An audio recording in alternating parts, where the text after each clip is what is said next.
से रही केने से रही। कारे बहंगवा का भाई काहे चिल्ला पुची में चले बड़ी। अरे हगल का के महकल ते पढ़ल लिखल हवे।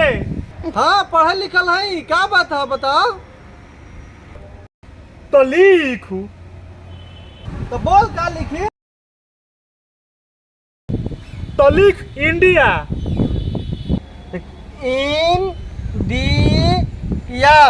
इंडिया लिख दिला। हाँ लिख देनी। तो लिखो हिंदुस्तान।